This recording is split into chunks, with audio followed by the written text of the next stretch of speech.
What's going on, you guys? Gonna do something a little bit interesting in this video. I'm gonna put the Total Gym through a stress test, so to speak, using the weight bar attachment. The most I've ever done on this was basically 245s on each side. I initially picked up these, then I realized, getting a 1-inch 45-pound plate was probably the best for the weight bar attachment. Just fits better, fits the tree I have. Was kind of waiting for a while until this thing went back down in price. It kind of went up, but then I found the same company makes the 2-inch diameter plates. Figured I could still use these for my squat rack and stuff like that. They're pretty good price in my opinion. I'll link all this stuff down below if you guys want to check it out. But I figured it would work. I can put these on the inside, this on the outside. Got the clips, which I can link these down below. And so I'm just gonna put this thing through kind of a workout, but I'm going to stress test this thing and tell you how it goes.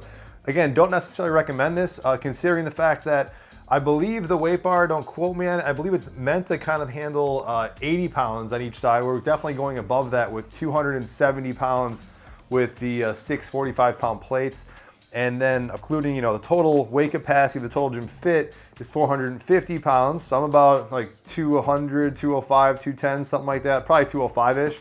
I haven't weighed myself in a while. But that, plus the 270, we're getting up there. So we're gonna see how the weight bar attachment holds, and we're also gonna see just how these exercises feel with all this weight on there. So let's kind of check it out. You guys are seeing me do some rowing here.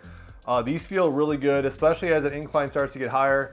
Definitely feels heavy. When I went to single arm rowing, feels exceptionally heavy. I mean, comparing it to, again, we're on an incline, so it's kind of hard to give exact weight.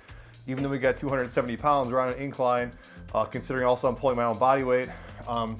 Comparing it to like my power blocks, rowing like 90 pounds, that's kind of easy for me to kind of benchmark it.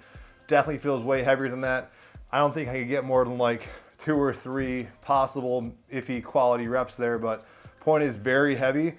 So definitely if you want to replicate like a cable machine, certainly you could adjust the weight, but you could replicate essentially what a nice horizontal row would be with heavy weight in the gym if you guys had some external loads on a Total Gym. All right, the chest presses with this weight, definitely tough, especially at this incline I just kind of left it at, but tough, but definitely doable, and felt really smooth.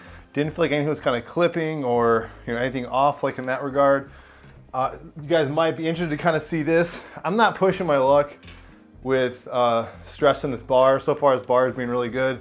I would like to try it, but I'm just gonna say with the amount of weight we're putting on this little end here, this is the potential weak spot on these bars. I just don't wanna press the luck. I wouldn't recommend it, I'm not gonna do it. And because this thing will not only just break, it's not the most safest thing in the world. This thing kind of snaps off on you leaning forward. So gonna skip this one. All right, then you guys saw some weighted crunches. Actually, those feel pretty good. Be good if you can get a little deeper range of motion in the extension of the spine, but that felt good, just kind of doing some weighted crunches. You guys are seeing some squats on here that actually feel really good. That's kind of an issue with doing the squats in the Total Gym is just upping the intensity. You certainly can use bands, but nothing beats kind of that nice smooth gravity feel you get from the free weights, and this feels really good. I mean, just as far as, it'd be good if you can get a little bit lower range of motion. You can grab onto the side of the handles on these weights, which I like, so that works out for even things like the calf raises like you guys are seeing here as well. So a great way to kind of load the calves. That's pretty much it, guys. You guys can feel free to kind of think of other things you guys can think about, but more so just wanted to show you guys a quick stress test. This definitely seems very smooth. It doesn't feel like the Total Gym's really getting stressed really at all.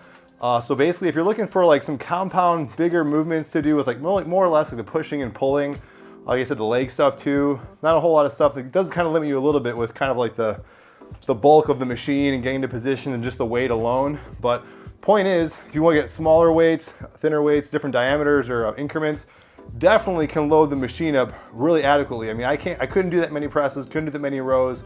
Leg presses you could have done a little more of, but you can see I got a lot of real estate's taken up by this first 45-pound plate, but regardless, most people aren't gonna probably use 270 pounds. So point is, Total Gym loaded up with some weight plates, definitely can handle it. One small note, I guess I would add to that, some of you guys have talked about, I wouldn't use the XLS and that top weight bar attachment. Everyone always talks about that. It still does kind of clip in the top, but if you got an XLS and you want to try, loading, top and bottom end, that's certainly an option. But point is, this is, as far as I'm concerned, this is handling more than the weight limit on the weight bar.